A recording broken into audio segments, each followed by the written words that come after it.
The sky over the broken realm was always full of moving light, and the cities there floated like heavy boats above a deep black abyss.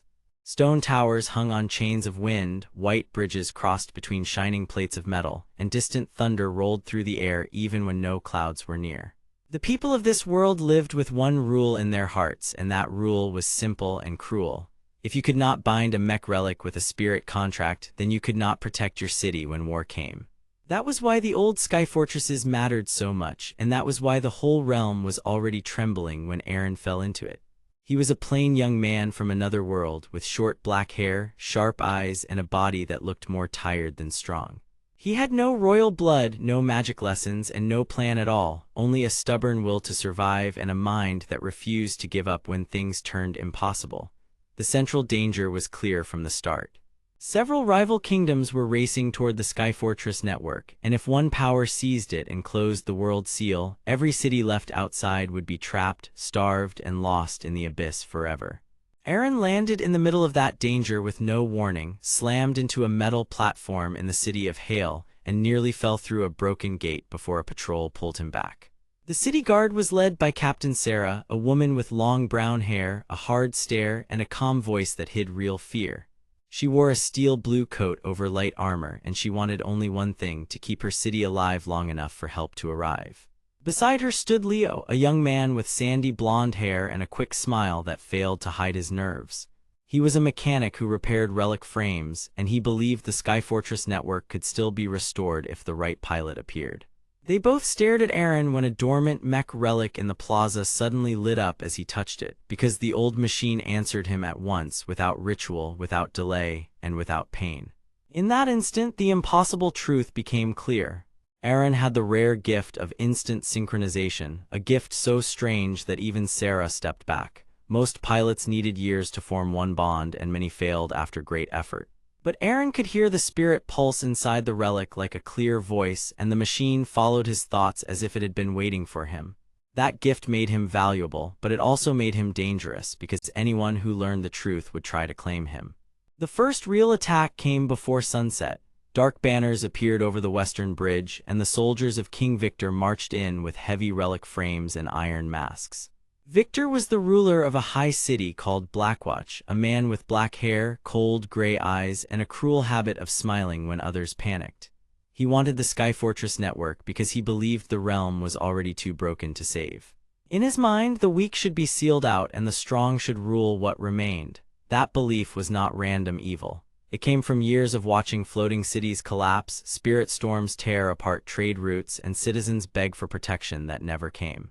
Victor decided that one hard order was better than endless fear, even if it meant locking entire regions away. His rival was Lady Raven, a sharp and polished woman with silver black hair, elegant dark robes, and a voice as smooth as glass. She led a hidden order of spirit engineers called the Veil Assembly, and she wanted the Fortress Network because it contained the oldest spirit cores in the realm. She claimed she wanted peace, but her real goal was control. If she could seize the network first, she could rewrite every spirit contract and place every mech relic under her order. When her scouts saw Aren awaken a relic in seconds, they reported him as a key risk and a key prize. Victor wanted him as a weapon, Raven wanted him as a lockpick for the ancient system. Neither cared what Aren wanted.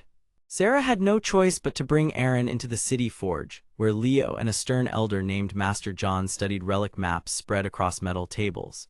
John was a man with white hair, broad shoulders, and ink-stained hands, and he had spent his life repairing fortress gates while keeping the old stories alive. He explained the rule of the realm in simple words. The floating cities were held up by sky pillars, but the sky pillars were fed by spirit contracts hidden inside ancient mech relics. Those relics were not just machines. They were sleeping guardians built by a forgotten age to keep the abyss quiet. The abyss below was not empty, and it was not dead. It was alive, and it stirred whenever the fortress network weakened. If the network sealed without the right key, the abyss would spread its hunger upward and swallow the lower cities first, then the rest. Aren listened, and for the first time since arriving, he understood why everyone looked so tense all the time. The world itself was hanging by a thread. Then Leo brought out a broken relic frame called Thunder Wolf, a tall silver mech with one cracked shoulder plate and one dark eye lens. Its spirit core had gone silent after a battle, and no pilot could wake it. Aren placed his hand on the frame, and the machine came alive in a bright shock of blue light. Not only did it wake, but it copied Aren at once, adjusting to his breathing, his balance, and his intent. Sarah watched in shock as storm sparks wrapped around the mech arms. Aren found that he could pull wind power from the storm above the city, then shape it through spirit channels inside the relic, turning a weak frame into a force that looked far beyond its limits. Leo called it a combat form no one had seen before. Sarah called it the only chance they had. The next days turned into a race. Aren trained inside the forge yard, learning to move with Thunder Wolf as if his own body had grown larger and faster. He was not born for war, but he learned quickly, and each successful sync made him steadier. The more he trusted the mech, the more the mech trusted him back. That bond mattered because the old machines in this realm did not obey force. They obeyed spirit. Still, Aren had one advantage no one else had ever seen. He could sync instantly, then layer storm energy over the spirit core without breaking it. That meant he could enter a relic, feel its limits, and push beyond them in the same breath. Leo kept working beside him, tightening joints and replacing burned seals, while Sarah formed a defense plan around the city gates. Yet even as they prepared, the enemy net closed in. Victor sent siege frames across the bridge to test their strength. Raven sent masked agents through the lower vents to steal spirit charts and relic keys. One night, an agent nearly reached the forge vault before Aren caught him with Thunder Wolf and forced him back through a wall of sparks. The agent escaped, but not before leaving a warning. The Veil Assembly knew Aren was the only pilot who could open the Skyfortress path. Worse, they had learned that his power did not just wake relics. It could also merge them with storm fields, a force the old records had named a key to the final seal. That was the first true twist. Aren was not only a rare pilot. He was the living answer to a forgotten system, and the realm itself seemed to have prepared for him long before he arrived. Sarah then revealed a secret that changed everything. Years ago, she had served as a messenger in the upper court, and she had seen a hidden chamber beneath the fortress network. In that chamber, the last engineers had left a warning. The world seal was never meant to be a prison. It was meant to hold back a chain reaction inside the abyss, but only while the fortress network remained in perfect balance. If Victor sealed the realm by force, he would break that balance. If Raven rewrote the spirit contracts, she would also break it. Either choice would doom countless people. The only way to save everyone was to reach the central Skyfortress, awaken the sleeping relay cores, and restore the old network before the seal could be triggered. The problem was that the central fortress, called Crown Hold, sat far above the city line and was guarded by relic towers, storm locks, and a gate that answered only to ancient pilot codes. To reach it, Aren had to capture the moving root of 3 smaller fortresses first, because each one held a key shard needed for the final ascent. So the battle became a climb through the sky. Victor attacked the first fortress with brute force, believing fear would make the defenders submit. Raven moved in the shadows, sending spies to whisper lies and turn allies against each other. Aren fought both threats while trying to understand the strange feeling inside him, a feeling that the relics were not only machines but memories.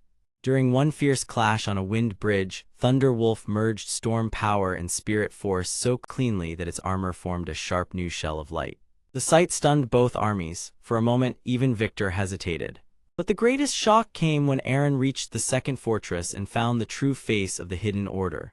Raven was there in person, calm and smiling, with her silver-black hair tied back and her hands covered in engineer marks. She told Aren that his arrival was not an accident.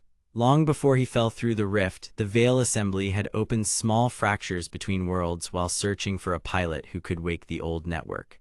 Raven believed the realm had grown weak because rulers cared more about power than balance, and she wanted to use the seal to make herself the only keeper of spirit law. She had not summoned Aren in a clean way, but her experiments had pulled him through. That was the second twist, and it cut deep because it meant his first step into this world had already been shaped by secret hands. Aren felt anger rise in him, but he also saw the truth under her words. Raven was afraid of chaos, and she had turned that fear into control. Victor was the same in another way. Both wanted order, but neither trusted people enough to share it. Aren realized then that his own path had to be different. He did not need to rule the world, and he did not need to close it. He needed to protect the people inside it, city by city, bond by bond. With that choice, his spirit settled. Thunder Wolf responded at once, and the mech frame changed again, growing brighter and steadier as storm lines raced across its armor. Sarah saw it and smiled for the first time in days. Leo shouted for the gate team to move. John rang the forge bell, calling every citizen to stand their ground. The fortress battle that followed shook the whole sky. Victor drove his heavy relic squad straight at the outer wall, but Aren met him in the open air, leaping from one moving platform to another while Thunder Wolf flashed with blue storm light. Raven released spirit engineer drones that tried to cut the fortress links, but Aren could feel each relic pulse and sync with them fast enough to turn their own systems against them. One by one, he captured the root keys, not by taking them for himself, but by restoring the old balance inside each fortress core. That choice mattered. It meant he was not becoming another Victor or Raven. He was becoming a guardian. When the last key shard was set into place, the path toward Crown Hold opened in the clouds, and a deep sound rose from below, low and alive, as if the abyss had noticed their success. Everyone on the bridge froze. The living dark had awakened in response to the network moving again. Victor pulled back his army, shocked that brute force had failed. Raven looked at Aren with open disbelief because she had expected a tool and instead found a person who could not be broken into her shape. Yet the road ahead was still not safe. Crown Hold was calling, the abyss was stirring, and the final seal was beginning to crack. Aren stood at the front of the last bridge, wind pulling at his hair, Thunder Wolf humming beside him like a loyal giant, and he understood that this was only the beginning. He had entered the realm as a stranger, but now the cities were depending on him, and the next rise into the sky would decide whether this broken world could still be saved. The wind over the last bridge was cold enough to sting, and it carried the sound of iron chains, distant bells, and trembling stone. Below the bridge, the black abyss moved like a living shadow, quiet for now, but never truly asleep.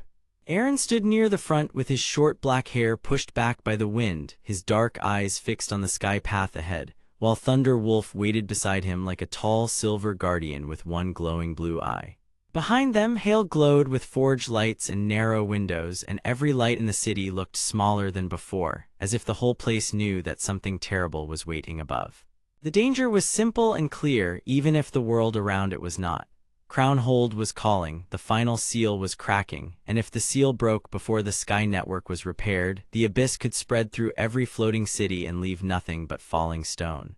That was why Aren mattered now. He was no longer just a stranger who had arrived from nowhere. He was the one person the relic had answered, and the one person who might still keep the sky from collapsing. Captain Sarah arrived at a fast march, her steel blue coat snapping behind her, her long brown hair tied back tight so it would not block her vision. She was the commander of Hale, a woman who had spent years protecting people who were too tired to protect themselves, and she carried herself with the hard calm of someone who had learned to keep fear in a locked room. Her eyes moved from Aren to Thunder Wolf, then to the bridge and the dark sky beyond it. She wanted one thing above all else, to keep Hale alive long enough for the citizens to escape if the fortress network failed. Beside her came Leo, a slim young mechanic with sandy blonde hair and bright, worried eyes, his soot-stained vest covered in tools and his gloves already dirty from repairs. Leo wanted the same thing Sarah wanted, but he also wanted to prove that his skill could save more than broken gates and loose gears. A few steps behind them walked Master John, broad-shouldered and steady, his thick white hair glowing in the forge light, his old apron marked by years of heat and hard work. He had repaired relic frames for longer than Leo had been alive, and he cared because every machine he fixed gave people another chance. John looked at Aren with serious kindness and said the truth without hiding it. Crown Hold was not just a fortress. It was the heart of the Sky Network, and the world seal beneath it was built to hold the abyss back when the first builders could no longer trust their own power. If that seal was triggered wrong, the network would not protect the realm. It would tear the whole balance apart. They did not have time to speak longer because a deep horn sounded from the upper rail, and a black squad of Blackwatch riders appeared on the far side of the bridge approach. Their armor was dark, their shields sharp, and their stance was trained and cold. King Victor had sent them ahead not to help but to control the path and keep anyone else from reaching Crown Hold before him. Victor was the ruler of Blackwatch, a man with neat black hair, gray eyes like winter steel, and a voice that sounded calm even when it carried threat. He wanted the fortress network because he believed the sky could only survive under one strong hand, and he believed that hand must be his. He did not see himself as a destroyer. He saw himself as the only person willing to make the harsh choices others could not bear. That was what made him dangerous. He could justify anything if it gave him control. One of the riders shouted that the route was closed by royal order, and Sarah stepped forward at once, her hand on her weapon, ready to keep the bridge open by force if she had to. But Aren raised a hand and asked for one moment, because Thunder Wolf had begun to hum again, and the relic frame seemed to hear something in the distance that no human ear could catch. The cracked shoulder plate shifted, the blue eye brightened, and a low pulse ran through its storm lines. Leo stared in awe and fear, because he knew then that the relic was responding not just to power but to the seal itself. The first clash came fast, but it was not a battle meant to wound. It was a test of will, speed, and trust. Thunder Wolf stepped forward with heavy but careful movement, its armored arms lifting just enough to block the riders without crushing them, and Aren felt the strange force inside him move like a steady current. He did not know how to command the relic at first, but he understood one thing very clearly. He did not need to overpower the world. He only needed to guide what was already awake. When the Blackwatch riders pushed in, Thunder Wolf answered with a burst of blue storm light that swept their shields aside and drove them back across the bridge stones. The air flashed, the bridge shook, and Sarah ordered her people to hold the line while Leo ran to a side panel and opened a maintenance hatch that should not have existed on an ancient bridge. That discovery mattered because it showed that someone had been hiding repair paths through the Sky Network for years. Someone had planned for the fortress system to fail, and that meant the collapse was not an accident. John looked into the hatch and found old markings cut into the metal, markings that matched relic codes from the oldest forge records. His face tightened when he saw them. These routes were made to let someone enter Crownhold from below, not from the main gate. That meant the real path had been hidden on purpose, and the person who hid it had known the seal would one day need to be opened by hand. The twist hit them harder than the storm. As Leo checked the markings again, he found a silver tag locked inside the panel, and on it was the seal mark of Lady Raven. She arrived from the dark edge of the bridge not long after, her silver-black hair falling smooth over her shoulders, her flowing dark robes lined with metal plates that caught the light with a cold shine. She was the spirit engineer who served the court, and she had always spoken like someone who knew more than she was saying. Her beauty was sharp and careful, but her eyes were colder than the night sky. Sarah lifted her weapon at once because Raven had been too close to Victor for too long and no one trusted her. Raven did not flinch. She said the hidden route was real, and she admitted that she had sealed it years ago because Victor had wanted to force the world's seal open before the network was ready. He believed that if he controlled the abyss first, he could control every city that feared it. Raven had helped hide the route because she had once believed the king could still be reasoned with, and because she had feared what would happen if the seal was broken under the wrong command. That was the secret hidden in her motive. She was not loyal to Victor. She was loyal to the structure of the realm itself, even if she had failed to say so clearly before now. She also revealed something worse. Crownhold was not simply calling for repair, it was calling for a choice. The world seal would accept either a ruler who forced it or a bearer who listened to it, but only one path would leave the sky stable. Victor had already moved his forces toward the upper chambers, and if he reached the seal first, he would try to bind the whole network to his rule. The city would survive, but it would become his prison. Aren stood in silence for a long second, feeling the weight of all that truth settle on him. At the beginning of this journey, he had only wanted to understand where he was and how to survive. Now he was being asked to decide what kind of future this realm would have. He looked at Sarah, who was ready to fight for her people, at Leo, who was ready to fix anything if he was given enough time, at John, who had spent his life keeping broken things working, and even at Raven, who had lied by silence but had also tried to protect the secret long enough to matter. Then he looked at Thunder Wolf, whose one glowing eye reflected the storm above the abyss. The relic lowered its head as if waiting for his choice. Aren finally understood that strength was not the same as control. Victor thought rule was the same as safety, but the bridge, the seal, and the relic all told a different story.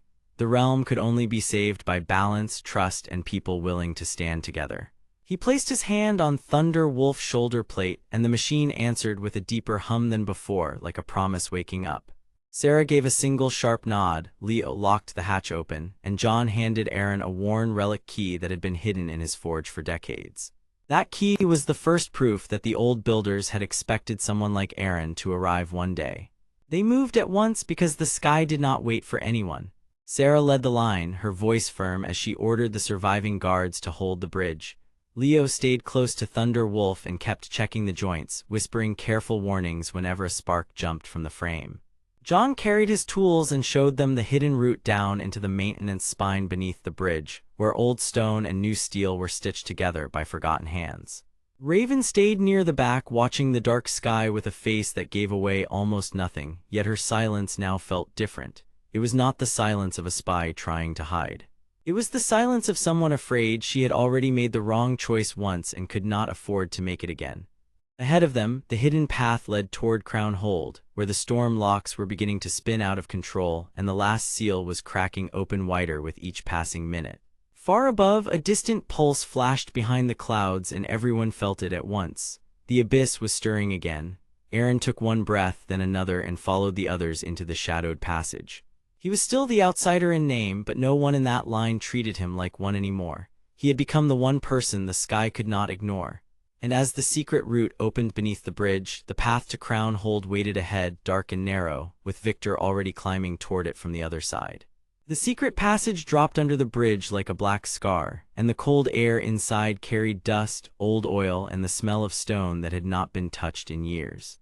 Far above, hail floated over the abyss with its white bridges, metal rails, and forge lights burning behind the walls, but down here the city felt far away, like a dream that could vanish at any second. Aren moved at the front with a steady face, his short black hair damp with mist, his dark eyes fixed ahead, and his lean body kept low so the narrow passage would not slow him down. Captain Sarah stayed close behind him, her long brown hair tied back tight, her steel blue coat moving with each sharp step, because she knew the route to Crown Hold could decide whether the Sky Cities survived the night. Leo came next, sandy blonde hair messy under the flicker of the lantern, his hands ready near the tool belts at his waist, while Master John followed with broad shoulders and calm weight, his thick white hair shining faintly in the dim light. No one spoke much because everyone understood the same simple truth, and it was already heavy between them. If Victor reached Crown Hold first, he could seize the world seal, bend the Sky Network to his will, and turn fear into law for every city above the abyss. Victor climbed from the far side with cold patience, his neat black hair barely moving as he crossed the broken inner stairs of the fortress route. He wore his long black royal coat like armor, and the silver trim caught each flash from the storm locks above. His gray eyes stayed fixed on the same goal as the others, but his reason was very different, and that difference made him dangerous. Victor did not think like a man trying to protect people. He thought like a man who believed only one hard fist could keep order from breaking apart. Years of war, sky raids, and panic had taught him that cities fought each other when they were scared, and he was sure that if one ruler did not control the fortress network, the abyss would break the realm apart in chaos. Lady Raven climbed beside him with slow grace, her silver-black hair falling over dark robes lined with metal panels, and her voice stayed smooth even in the dark. She was not there for loyalty alone. She wanted the hidden spirit engine under Crown Hold because she believed the old relic power could be refined, measured, and used to make Victor unchallengeable. That was why she kept pushing him deeper, and that was why she never looked back. The hidden route had become a race, but it was also becoming a test because the network was waking, and ancient rules were stirring under every step. The passage split into 3 tunnels, and the walls began to hum like a giant machine coming back to life. Small silver marks on the stone lit one by one, and Master John stopped with a hand raised because he knew old relic patterns when he saw them. He had spent his life repairing forge gates, broken rails, and spirit locks, and he understood that the fortress network did not open for force alone. It answered balance. It answered the right flow of power the same way a blade answered the correct hand. He told the others that the world seal was not a simple lock, and it was not a weapon either. It was a living system built to hold the abyss in place by linking the floating fortresses together, with each city carrying one part of the burden. Crown Hold sat at the center because it held the core rhythm, but if one ruler tried to command it without the others, the seal would strain and the entire network could fail. That was the secret Victor had never accepted. He wanted control, but the seal wanted harmony. Aren listened in silence, and something inside him tightened because he suddenly understood why the sky had been calling to him since the first relic chamber. He was not just reacting to power, he was being recognized by it. The answer came faster than anyone expected. A chamber opened ahead, and inside stood a half-broken control frame set into the floor, its silver body covered in cracked armor and storm lines that still glowed faint blue. The shape was wolf-like, tall and strong, with one cracked shoulder plate, one bright blue eye lens, and heavy arms built for defense. Thunder Wolf. Leo stared at it with wide eyes because he had heard old forge stories about relic frames that could choose a pilot by spirit resonance, yet few believed such tales anymore. Master John did not look surprised. He looked worried because he knew what it meant when an ancient frame woke before Crown Hold. It meant the network had already chosen its path and it might not wait for anyone else.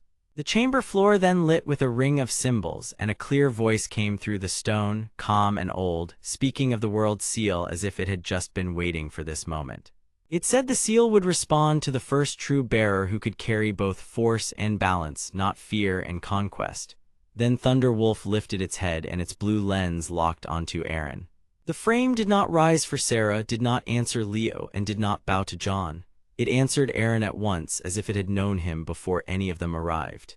Aren felt the pull in his chest, strong and immediate, and for one brief moment the chamber around him went still. He stepped closer, and the broken mech frame opened its arms with a low metal groan, like a guardian waking after a long sleep. Sarah watched him with sharp focus because she had already seen enough strange things to know this was no accident. Leo looked almost stunned, yet his hands were ready to help if needed, while Master John gave a slow nod as if some part of an old question had finally been answered. But Lady Raven saw something else. Her eyes narrowed, and for the first time she did not look fully in control. She understood that if Aren could awaken Thunder Wolf, then he might be the missing key to the fortress network, and that meant Victor might not be the one the seal chose. That truth hit her hard because she had built her plan around the idea that Victor would rule through force and her own knowledge would keep him useful. A new choice now stood in front of her, and she hated that choice. On the far side of the chamber, a second door began to shake under heavy steps. Victor had reached the same layer of the fortress, and his voice rolled through the stone with sharp command. He ordered Aren to stand down and hand over the relic frame because he claimed only the crown had the right to protect the sky. Sarah drew herself upright and answered him with a cold stare, while John braced a hand on the wall and Leo swallowed hard, already thinking of every tool he might need. The two sides could not see each other yet, but they were close enough to feel the air change. Then the chamber widened and the hidden route opened into a vast inner hall built beneath Crown Hold, where broken bridges crossed over a deep dark drop and old gates rose like ribs from the floor. Storm light flashed through narrow windows high above, and the entire fortress network seemed to breathe. Small platforms moved on their own, metal links shifted, and distant locks answered with low thunder. This was the first full sign that the world seal was waking, and it made everyone feel both hope and fear at once. Victor entered from the opposite side with Lady Raven at his shoulder, and for a moment both teams stood under the same ruined roof, staring across the gap like rivals in a final court judgment. Victor raised one armored glove and spoke with a voice full of cold certainty. He said the realm could not afford weakness, and he said the cities below would tear each other apart if the sky roots stayed free. He claimed the only safe future was one rule, one army, and one will. Aren heard the logic in those words, and that was what made them dangerous, because they were not empty. Victor truly believed them. He wanted control because he was afraid of collapse, and fear had hardened into cruelty long ago. Sarah stepped forward first, her firm face lit by storm glow, and she told Victor that fear could hold people still, but it could never make them loyal. She said the cities needed trust, not chains, and that the sky would fall faster under a cruel hand than under a broken one. Victor did not answer at once because the truth in her words annoyed him more than any insult could. Lady Raven then moved to the side of the chamber and studied the control marks in the floor, and her eyes widened as she realized the old system was already adapting to Aren. She finally spoke the twist that changed everything. Aren was not just a random outsider who happened to awaken a relic. He was a carrier of dormant resonance from the old line of builders who once helped design the seal. That meant his presence was not an accident, and it also meant the fortress network had been waiting for someone like him for generations. John turned slowly toward Aren, surprised but not shocked, because he had suspected for some time that the boy carried more than luck. Leo looked at Aren with new respect, as if his friend had suddenly stepped out of the dark into a larger story. Aren himself felt the weight of it, and he did not like how heavy it was. He had spent much of his life thinking he had no place in any great plan, but now the sky was telling him he belonged in the middle of one. The hall shuddered harder and the thunder wolf frame began to power up beside him, its joints filling with bright storm light. But the awakening was unstable, and Master John warned that a wrong command could overload the chamber and tear the root apart. That was the real danger of the world's seal. It was not meant to obey selfish hands. It was meant to hold balance, and balance could not be forced in one step. Victor saw the same danger and still reached for control because he believed only speed and command could save what he loved. Lady Raven watched him, and for one brief instant the cold certainty on her face cracked. She saw that Victor would risk the realm to prove he was right, and she saw that her own plans had followed him too far into the dark. Across the chamber, Aren placed one hand against the thunder wolf frame, and the mech answered with a low pulse that spread through the hall like a heartbeat. The seal lights shifted. The bridges above trembled. Both sides understood the same thing at once. The choice was no longer about reaching crown hold. It was about who would shape the ancient power before it woke fully. Aren took a breath, stood straighter, and felt fear turn into purpose. While Sarah moved to protect him, Leo hurried to the panel at John, and Victor lifted his hand to force the issue. The chamber filled with rising light and grinding stone, and the next moment would decide whether the sky network opened as a shield or shattered into ruin. Crown Hold shook like a living thing, and the whole inner hall flashed with bright relic light, while stone dust drifted through the air like gray snow.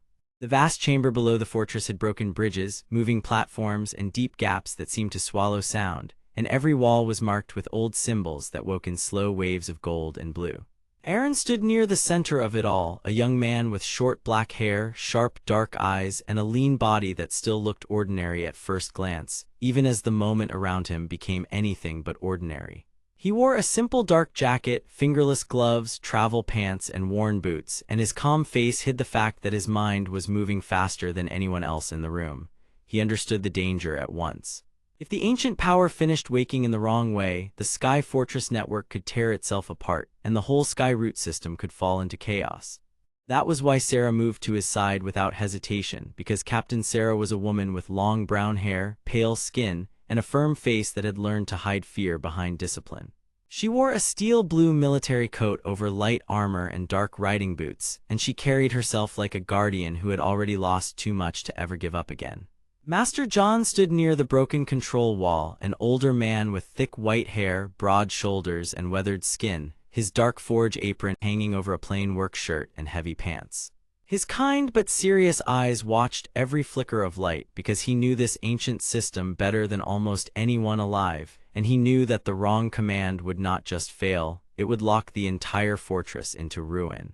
Leo was already at the panel beside him, a young man with sandy blonde hair, bright eyes, and a slim mechanic build, his soot-stained vest and tool belts covered in dust as his careful hands worked as fast as his nervous breath would allow.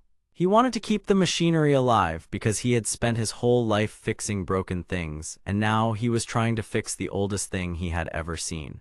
Across the chamber, King Victor stood with neat black hair, cold gray eyes, and a sharp face that never changed, even when the floor moved under him.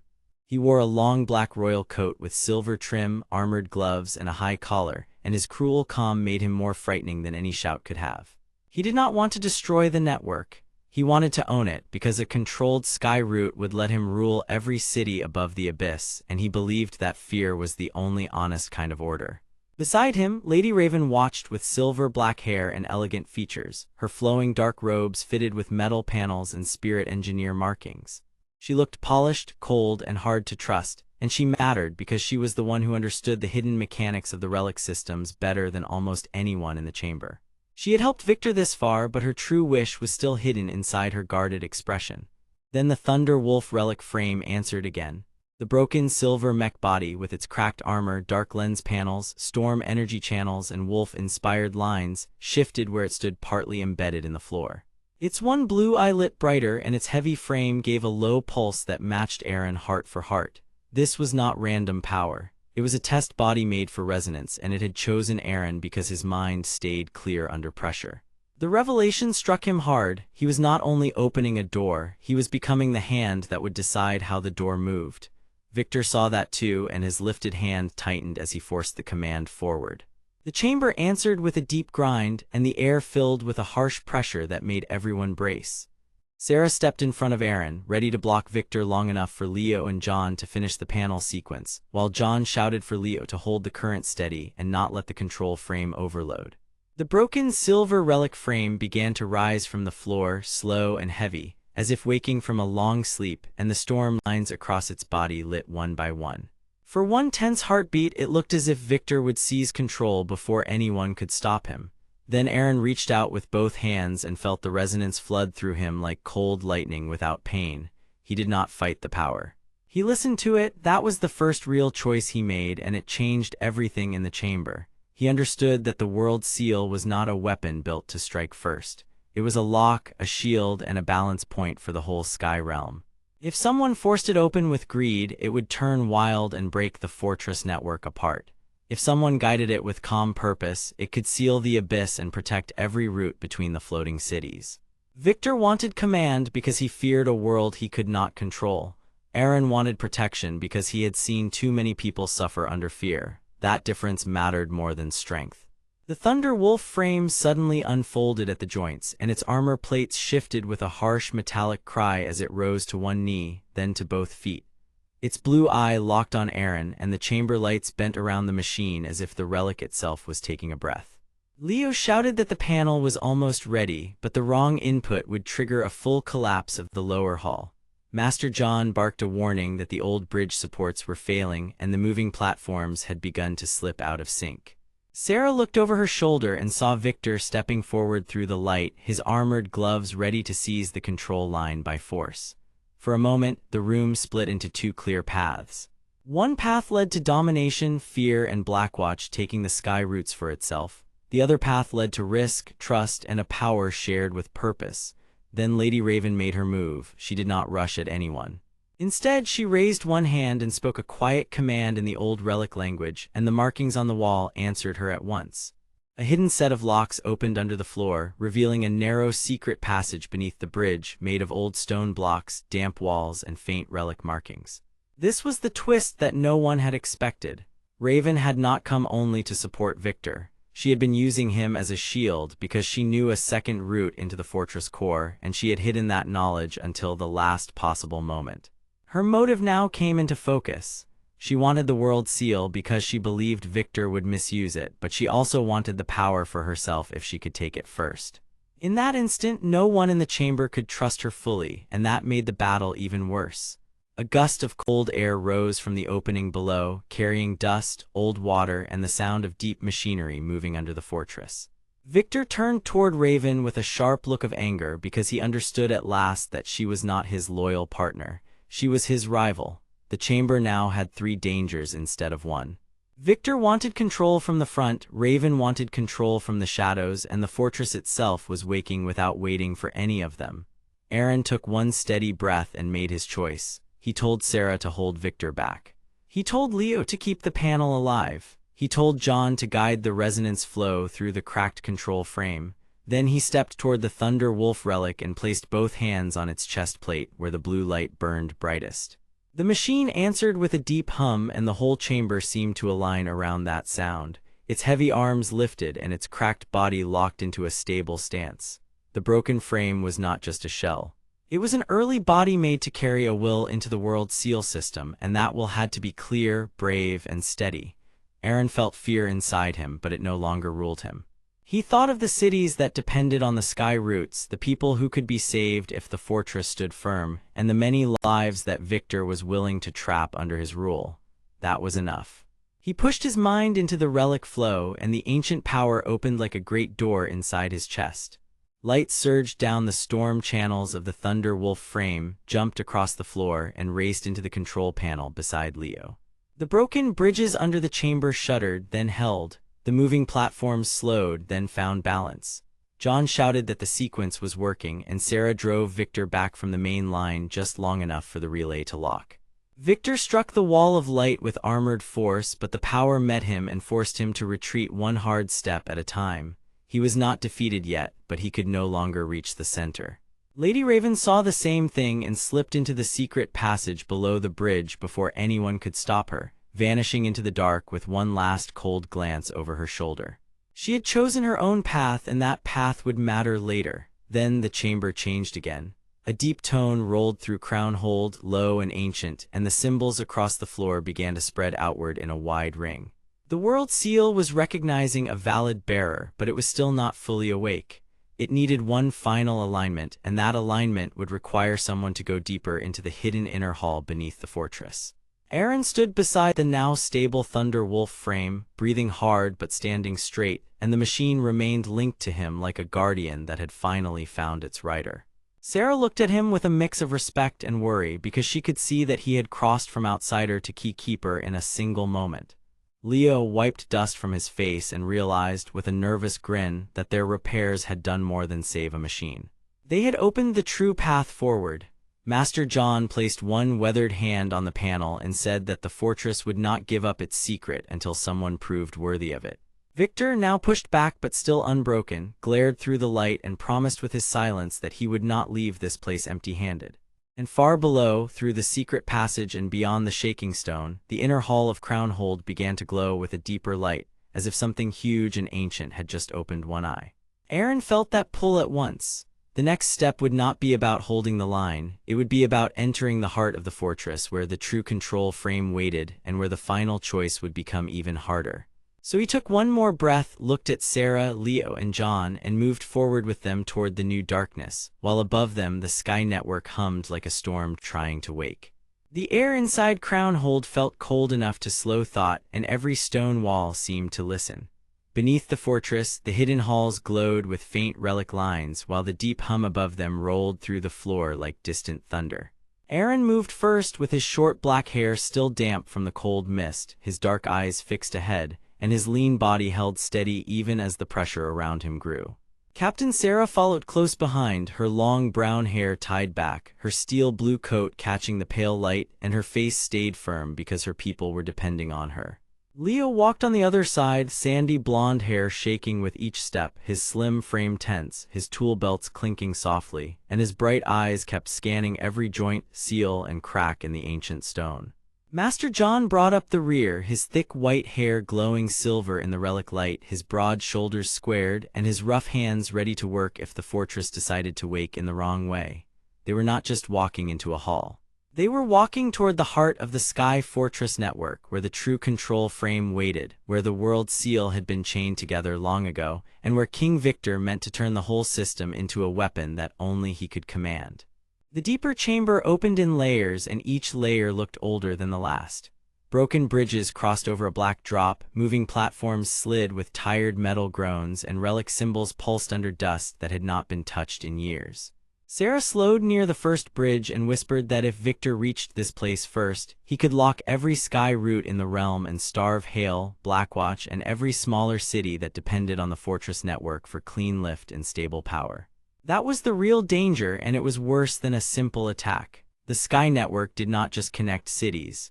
It kept them from falling into the living abyss below, and if its balance broke, whole districts could lose lift and drift out of control. Leo understood that at once because he had spent his life fixing broken engines and relay frames, and he could see that the control lines in the floor were damaged in ways that looked planned, not random. Someone had been stripping safety layers away piece by piece. Master John touched one glowing mark with 2 fingers and frowned because he recognized old forge language hidden inside the fortress code. Long ago, builders had made Crownhold as the final lock on the world seal, but they also built a failsafe, and that failsafe had been buried under layers of political greed. John said the truth with a heavy voice. Victor had not simply wanted power, he wanted certainty.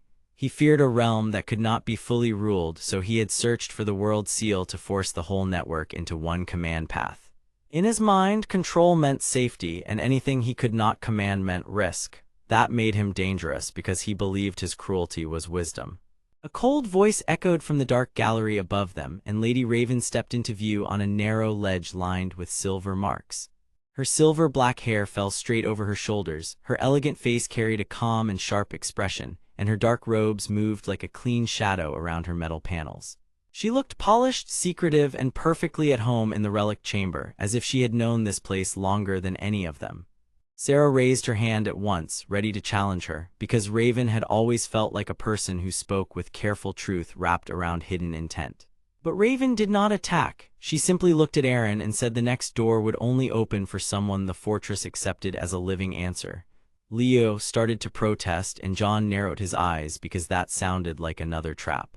Then Raven surprised them by lifting her hand and sending a thin spirit engine thread into the wall, revealing a sealed passage beneath the bridge they had not seen before. She said she had guided them this far because Victor would break the seal through brute force, and that would awaken the network in a violent, uncontrolled way. Her motive was not kindness, and it was not loyalty. It was balance. Raven believed the fortress system should survive, even if the ruling power around it changed.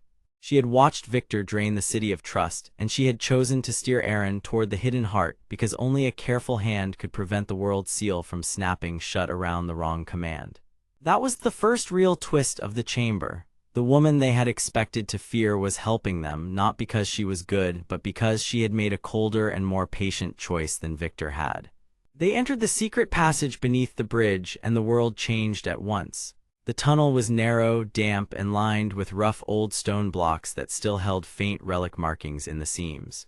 Water dripped somewhere in the dark, and every step echoed like a warning. Leo moved in front now, his hands brushing along the walls as he searched for active lines, and he kept muttering that the passage had been built for repair crews, messengers, or someone desperate enough to trust old work. John agreed, and he pointed out the marks that showed quick access routes had once been used to keep the fortress running during war.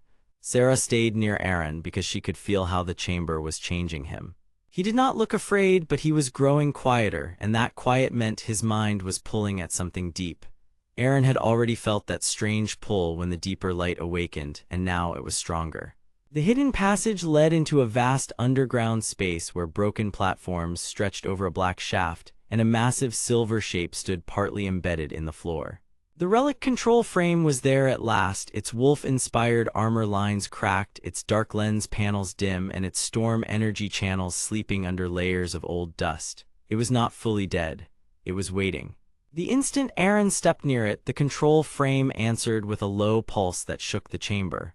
Blue light ran through its joints, then faded, then returned stronger, as if it had recognized him and was deciding whether to trust him. Aren felt the choice before anyone spoke it aloud. The frame was built to bind the Thunder Wolf relic body, and if he linked with it, he might command the fortress systems long enough to restore the world seal. But that same link could also let Victor seize the entire network if the wrong command reached the core first. Sarah saw the risk and wanted to shut the system down before anyone touched it. Leo wanted to repair it safely, one layer at a time, even if that took too long. John wanted to preserve the old balance because he knew every rushed fix in history had made a bigger crack somewhere else. And Raven wanted the seal contained, no matter which leader stood above the city. Then the chamber shook again, harder this time, and a distant metal boom rolled through the ceilings above them. Victor was getting closer. His troops had found the outer route, and the fortress was starting to respond to his forced entry. The moving platforms shifted, one bridge collapsed into darkness, and a storm line flashed across the far wall like a living vein. Raven turned sharply and said the next command was not about power. It was about trust. She told Aren that the frame would answer only if he made a clear choice in front of everyone because the ancient builders had designed it to reject greed and reward intent. That was the second reveal, and it changed everything. The fortress was not asking who was strongest. It was asking who was willing to carry the burden without using it for control. Aren stood before the glowing frame, and for a long moment he did nothing at all. He looked at Sarah, who had spent so long protecting people that she had almost forgotten how to trust them. He looked at Leo, whose nervous hands could fix anything except the fear of failure. He looked at John, whose tired wisdom had held broken systems together long after younger men would have given up. Then he looked at Raven, whose face held no warmth but whose choice had still given them a path. Above them, the sky network hummed louder, and the sound felt like a giant heart trying to beat through stone. Aren understood then that this was why the pull had grown stronger. The relic was not calling for a conqueror. It was calling for someone who could carry a hard truth and still move forward. He stepped closer, raised one hand, and placed it against the cold silver frame. The chamber answered with a sharp flash of blue light, and the dark lens panels opened one by one. Energy rushed through the broken channels, not smooth and easy, but wild and heavy, like a storm finding a road. Leo shouted that the frame was waking. John shouted for everyone to brace. Sarah stepped in without hesitation, ready to protect Aren if the system turned against him.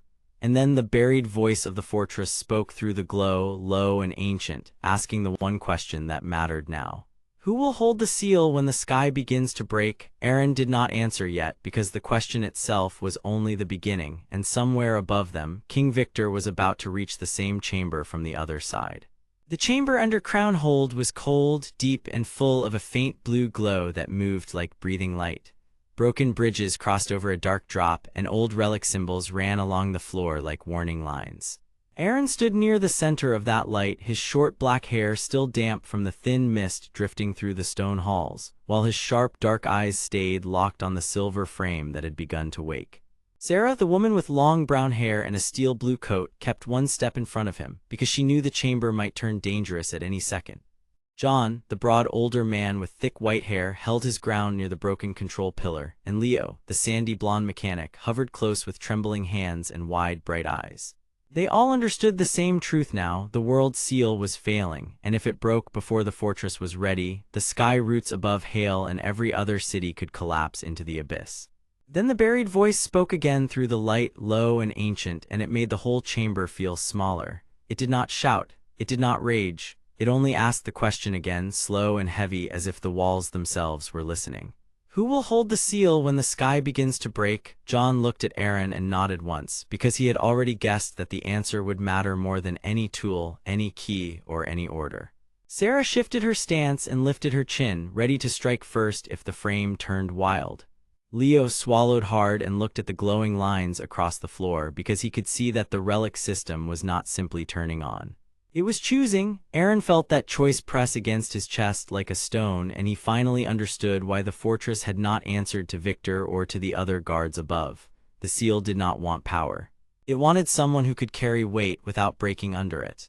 Before Aren could answer, a hard metallic crash echoed from the upper stairway, and the air changed at once.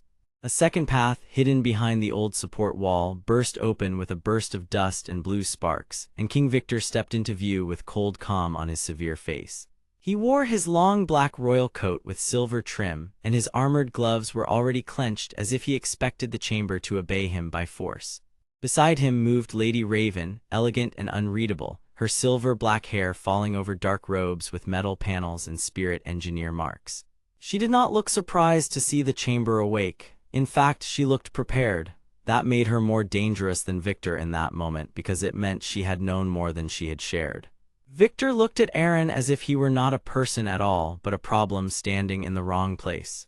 He wanted the seal because he believed the Sky Cities needed a single ruler to keep them from tearing each other apart. He had watched the fortress network weaken, watched the bridges fail, and watched fear spread through Blackwatch and beyond. In his mind, mercy had already failed, so control was the only answer left. Lady Raven wanted the seal for a different reason, because she believed the ancient system could be used, tuned, and rewritten by the right hand. She wanted access, command, and proof that her hidden work could shape the world itself. The chamber reacted to Victor the moment he stepped forward. Blue lines flashed across the broken floor, and the relic frame, half buried in stone, began to rise. Its wolf-shaped armor plates shifted with a grinding sound, and one glowing blue eye lens opened in the dim air. The Thunder Wolf relic frame answered Aren first, as it had before, but now it also answered the chamber around it. That was the twist no one had expected. The frame was not only a test body.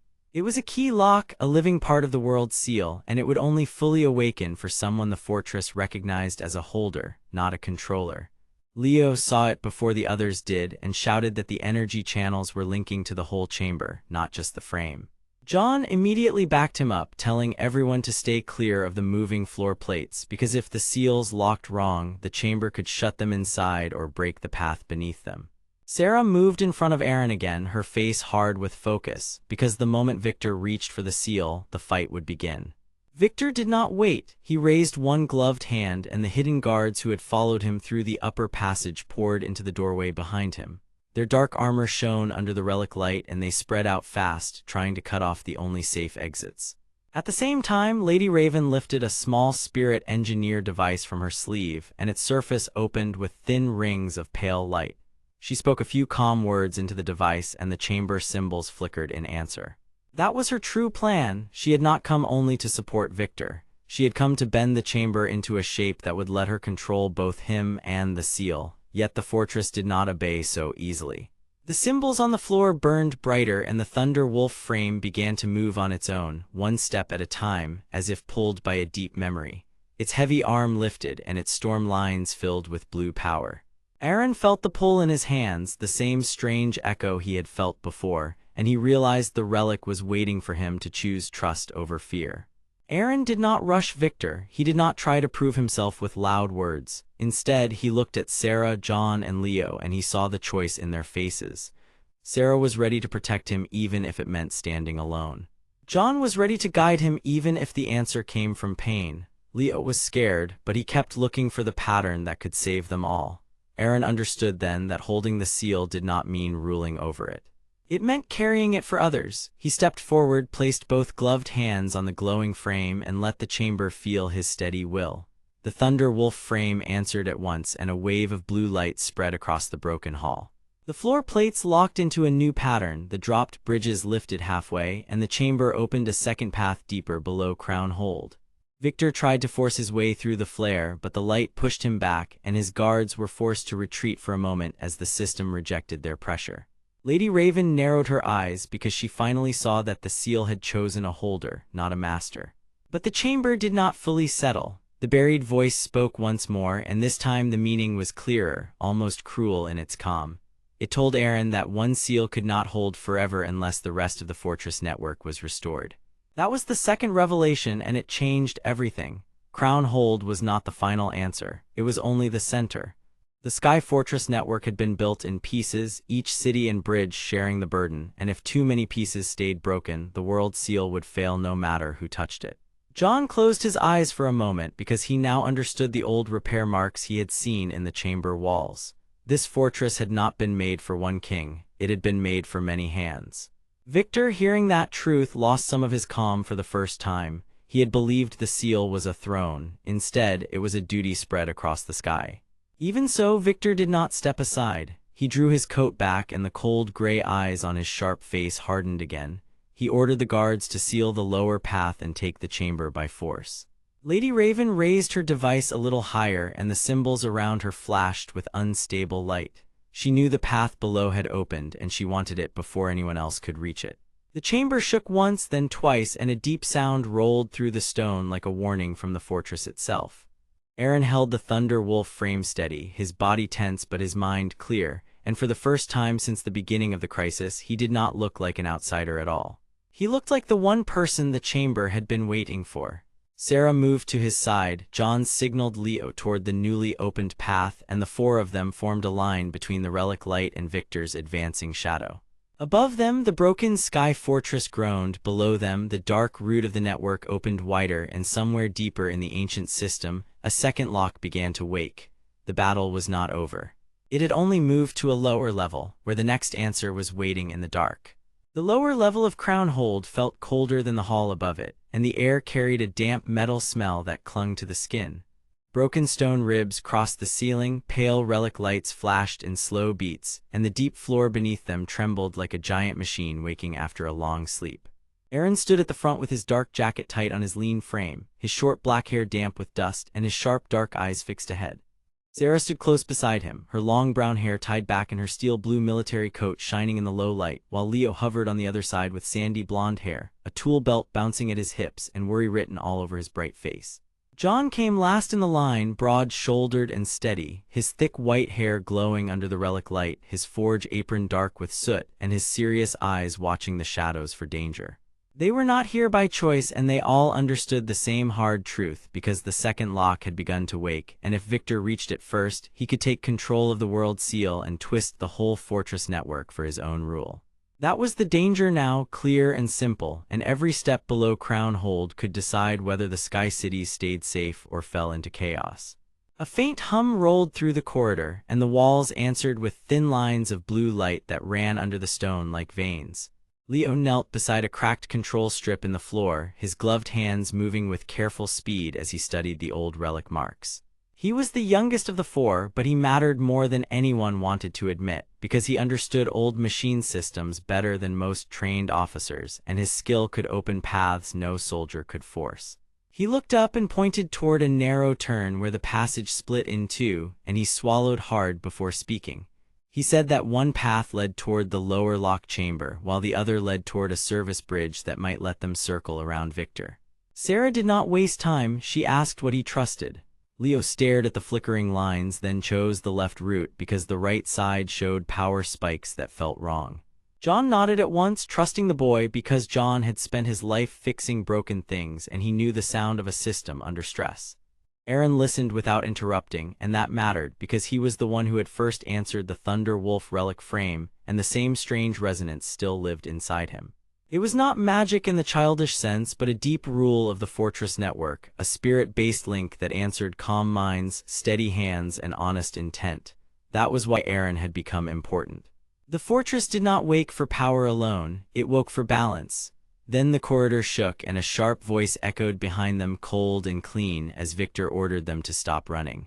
Victor stepped from the darkness with the same controlled calm that always made him seem more dangerous than a loud enemy ever could. His neat black hair stayed perfect under the moving light, his gray eyes looked hard and empty, and his long black royal coat with silver trim moved only a little as he walked. Beside him came Lady Raven, and she drew the eye at once because she looked polished and sharp in flowing dark robes that held metal panels and thin spirit engineer markings. Her silver-black hair fell smoothly around her elegant face, and the small device in her hand, a polished spirit engineer scanner with blue rings, pulsed as she watched the walls. She was not here simply to help Victor. She wanted control of the fortress system itself, because she believed the world seal could be tuned into a perfect engine, one that would make Blackwatch stronger and keep every sky route under strict command. Victor wanted the same seal for a different reason. He wanted order through fear, because he believed chaos always followed freedom, and he planned to place every city under his rule before the broken network could collapse on its own. His motive was cold, but it made sense in the same cruel way that storms made sense. He feared a world without control more than he feared the harm of his own methods. Behind them, a Victor guard in heavy black armor moved with military discipline, his dark hair hidden under a closed helmet, and his only job was to block escape and obey every command. Victor raised one armored hand and spoke as if he were offering reason instead of threat, saying that the lower lock was unstable, that the network was already failing, and that only his hand could hold it together. Sarah almost laughed at that, but she stayed focused. She knew Victor liked to twist fear into a lie that sounded like help. Then Raven lifted her scanner and the relic markings on the walls brightened because she was already trying to read the system before they even moved. Aren felt the pull of the fortress before anyone else did. It came through the floor in a low pulse, and the pulse matched something deep inside him, the same steady answer he had felt when the Thunder Wolf relic frame first awakened for him. He did not fully understand it, but he understood enough to know that the system recognized him as more than a stranger. The broken Thunder Wolf relic frame, now stored in a side chamber above, had once been a test body, a failed first shell for a greater guardian. John had told him that it was built to respond to spirit resonance, and that the old engineers had used it to test who could guide the fortress without breaking it. That had seemed like a useful detail before, but now it felt like a warning.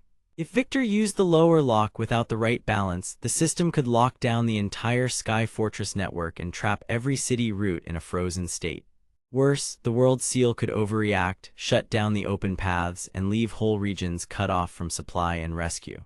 So the stakes were bigger than one fortress, bigger than one fight, and bigger than any one king. Victor wanted rule, Raven wanted perfect control, John wanted the system repaired before it failed. Sarah wanted the people of Hale and every other sky city protected. Leo wanted to prove that his hands could still build something useful, not just fix scraps in the forge. And Aren, though he had begun as a quiet outsider with no title and no claim, now carried the hardest task of all, because the relic system was waiting for someone steady enough to choose balance over power. Then the floor split open ahead and the hidden route below the bridge revealed itself, a narrow, secret passage beneath the stone, dark and cold, lined with old markings that had not seen light for ages. They moved at once. Sarah led with quick military steps, her watchful face hard as steel, while John motioned Leo forward, telling him to keep his hands ready for anything the passage might throw at them. Aren followed close behind, his dark eyes never leaving the glowing line in the floor because every pulse seemed to call to him like a warning and an invitation at the same time. Behind them, Victor did not rush. He did not need to. He simply walked forward with a cruel patience, while Raven stayed half a step beside him and scanned the walls with her device, looking for a way to bend the network to her design.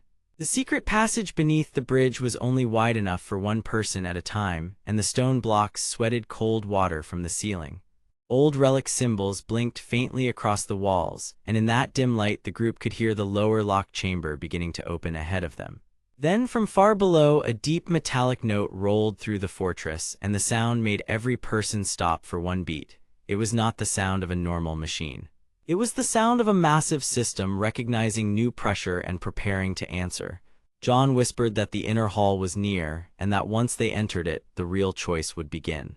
Sarah glanced back once, saw Victor still following, and tightened her jaw. She knew the enemy would not turn back. Victor believed the world needed a single hand on the wheel, and he would not stop unless the fortress itself rejected him. Then the passage ended at a stair cut into black stone, and the four allies stepped down together into a vast chamber below Crown Hold, where broken bridges crossed a deep drop and old relic platforms waited in silence. At the far end, half buried in the floor, stood a silver frame with dark lens panels and cracked armor lines, shaped like a wolf built for storm energy and waiting for someone to awaken it. Aren felt his chest tighten because the frame was not dead, it was watching. And when his hand moved toward the first glowing mark in the floor, the whole chamber answered with one sudden pulse, as if the lower lock had just recognized the person it had been waiting for all along. Victor saw the same light, and for the first time his calm face changed. He had expected a simple door. Instead, he had found a judgment. The chamber lights flared, the hidden platforms began to shift, and somewhere deeper inside the ancient system, another seal stirred awake, holding its next secret just out of reach. The chamber beneath Crown Hold felt colder now, as if the whole fortress had taken one deep breath and was waiting to see who would move first. The hidden platforms slid with slow metal groans, and the glowing lines in the floor spread out like veins of light across black stone. Aren stood at the center of it all, with short black hair, sharp dark eyes, and a calm face that did not match the danger around him. He looked like an ordinary outsider in a dark jacket and fingerless gloves, yet every part of him stayed steady, because he knew that fear would only help Victor. Beside him, Captain Sarah kept her steel blue coat tight around her armor, her long brown hair tied back as she watched every shift in the room.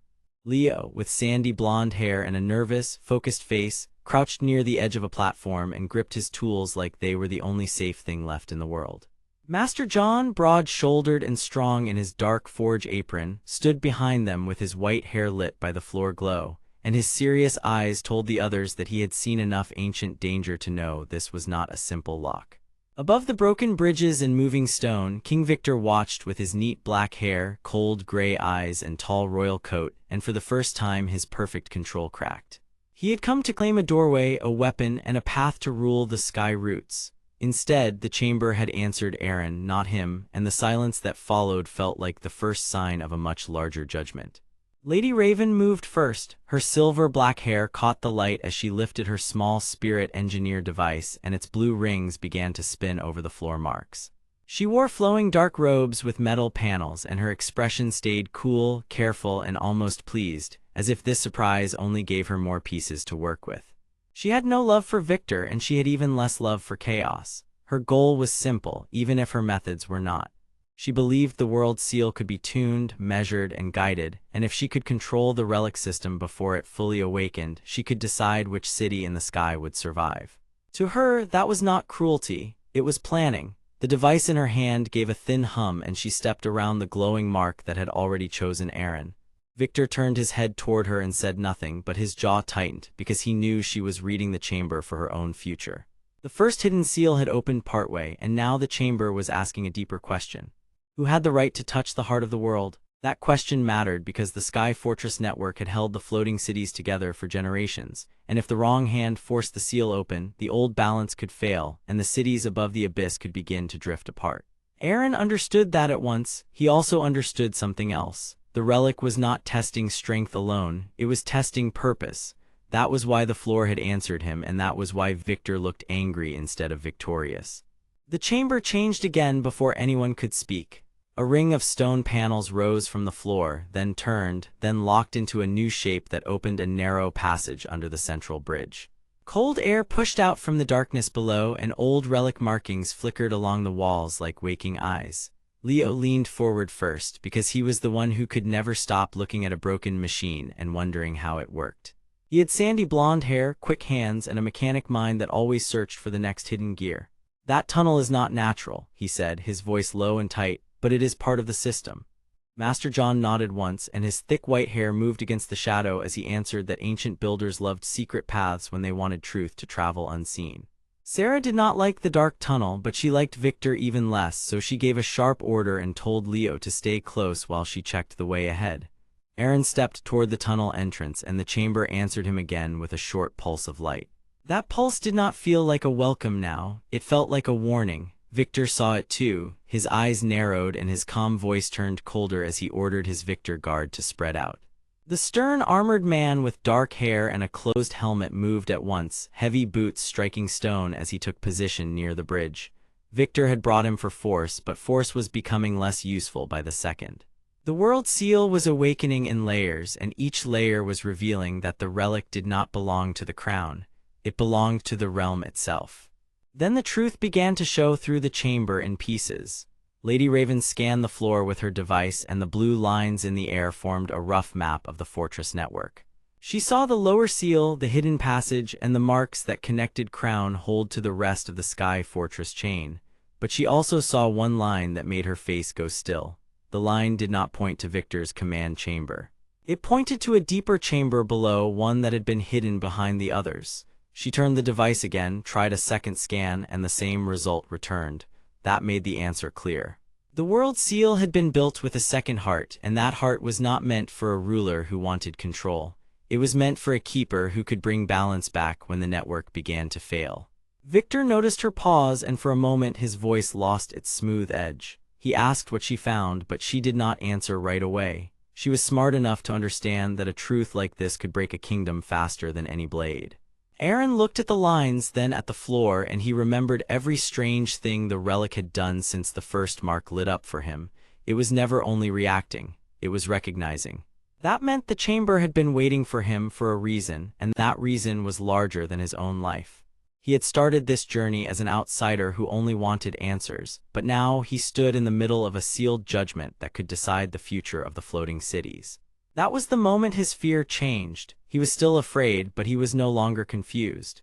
He lifted his head and stepped toward the hidden passage, because someone had to keep moving forward, and no one else in the room was willing to trust the chamber enough to follow the path it opened. Victor moved at the same time. He had spent too many years believing that every door could be controlled if enough guards stood beside it. The chamber had already challenged that belief, and he hated it.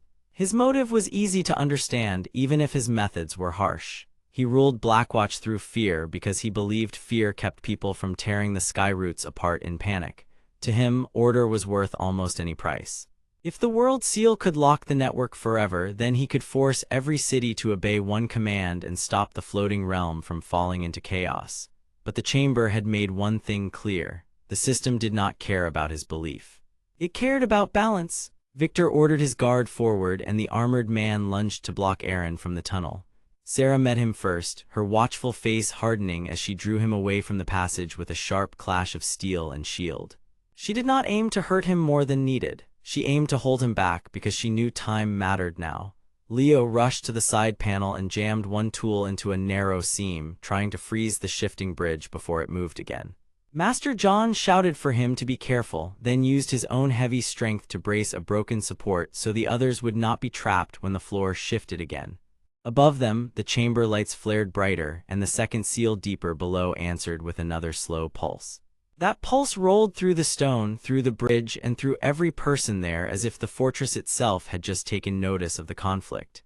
Aren reached the tunnel opening, and then the floor beneath him displayed one final line of light, a clear path leading downward. It did not give him a full answer, but it gave him enough. He was not meant to open the world's seal alone. He was meant to begin the awakening, then guide the others through what came next. The strange thing about the hidden passage was that it did not feel like escape. It felt like a test inside the test. The stone walls were damp, the relic marks were old, and every step echoed as if another room waited to hear them fail.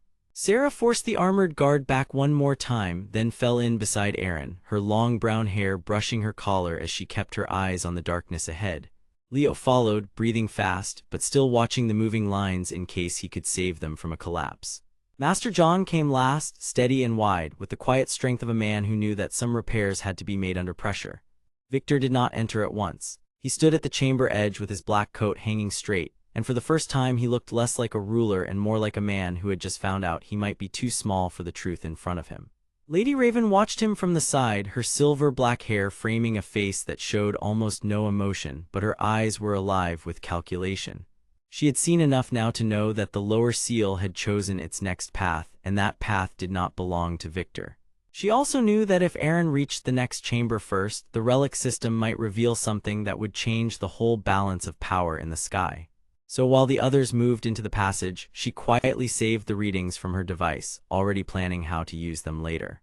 The chamber behind them shuddered once more, and the bridge they had crossed began to rise and turn, sealing the route they had just left. That meant there was no easy way back now. The next chamber was not just deeper underground. It was deeper into the truth. And as Aren led the way into the cold, dark tunnel, the light on the floor behind him faded into a thin line, while somewhere far below, the next seal answered with a slow, waking pulse, waiting for the person who would dare to face it next. The cold tunnel swallowed every sound as Aren moved first, with Captain Sarah close behind him and Leo pressing in from the rear. The secret passage beneath the bridge was narrow, damp, and lined with old stone blocks that had been cut by hands long gone. Water ran in thin trails down the walls, and faint relic markings glowed now and then like tired eyes opening in the dark. Above them, Crownhold groaned with deep shifting weight, and far beyond it, the floating city of Hale still hovered over the black abyss, held together by wind gates, old stone, and fear. Aren knew the problem was no longer simple survival. The bridge had sealed itself behind them, which meant King Victor had not just trapped them in a fortress. He had trapped them inside a history that someone wanted buried forever.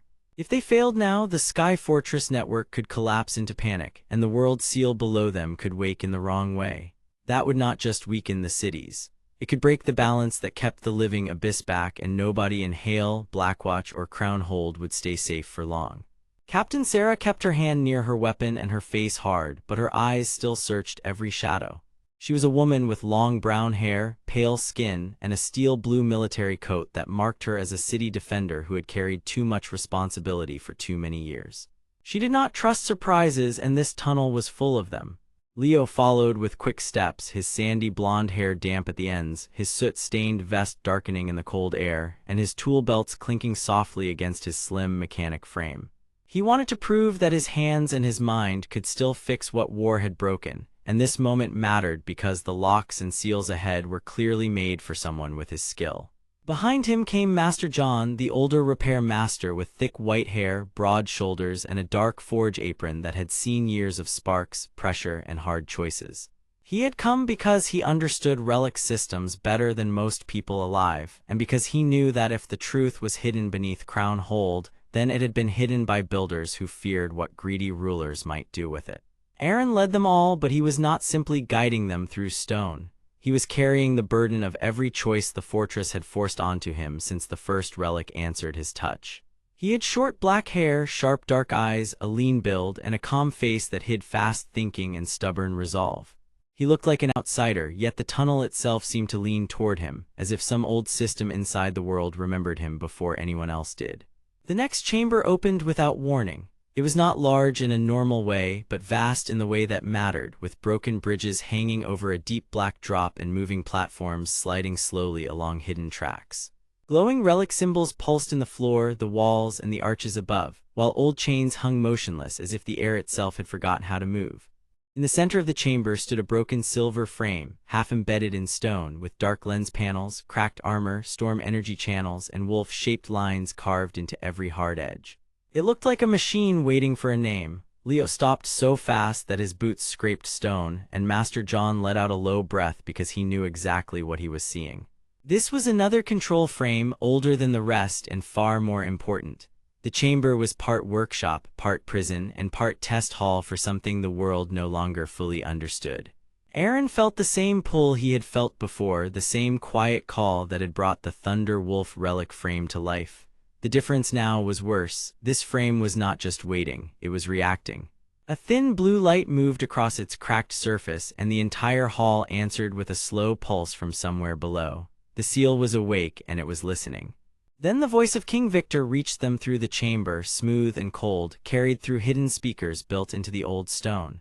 Victor had neat black hair, cold gray eyes, a severe face, and a long black royal coat with silver trim that made him look like a ruler carved from hard judgment. He was not angry, that made him more dangerous. He explained with calm patience that the Sky Fortress network had never been only a chain of cities. It had been a lock built long ago to hold back the living abyss and to keep the world's seal balanced. The people above had always been told that the fortresses were their shield, but Victor had learned the truth long before he took Blackwatch. The seal depended on three things working together: the fortress roots, the spirit-tuned relic frames, and the trust of the cities. He wanted control because he believed only one strong ruler could keep the system stable. In his mind, freedom had always been the danger, because divided cities would fight over the relics, misuse the seals, and bring ruin faster than any enemy could. That was his motive, and it made a cold sort of sense. Yet his next words revealed the cruelty beneath it. He said he no longer needed the old balance. If he could seize Crown Hold and turn the world's seal to his will, he could control every sky route, every gate, and every city that depended on them. He would not be saving Hale, he would be owning it. As his voice faded, Victor guards began to emerge from side passages, their heavy black armor catching the dim light, their helmets blank and unreadable. Sarah moved in front of Leo at once, and Master John stepped to the side of the broken frame, ready to shield the others if the chamber turned hostile. But before anyone could clash with the guards, another voice joined the darkness, soft, polished, and far more unsettling. Lady Raven stepped into view from the upper platform, and the chamber seemed to sharpen around her. She was a woman with silver black hair, elegant features, cold confidence, and flowing dark robes fitted with metal panels and spirit engineer markings. Her polished boots touched the stone without sound, and in one hand she carried a small spirit engineer device with silver sides, glowing blue rings, and etched symbols that spun slowly as she aimed it at the relic frame. She had the calm of someone who knew exactly how systems worked and exactly how to bend them. Unlike Victor, who wanted control through force, Raven wanted it through understanding. She explained that the frame before them was part of a test body, an early vessel used to teach the world's seal how to recognize safe resonance. She had studied the old records, and she had found what the builders feared most. The seal did not wake for power alone. It woke for people who matched the right pattern of trust, memory, and intent. That was why so many rulers had failed to master it. They had seen the fortress network as a weapon, but it had always been a living system built to reject greed. Raven smiled then, thin and knowing, and said something that changed the air in the room. She did not serve Victor because she believed in his vision. She served him because he promised her access to the deepest chamber beneath Crown Hold, where the original control language was hidden.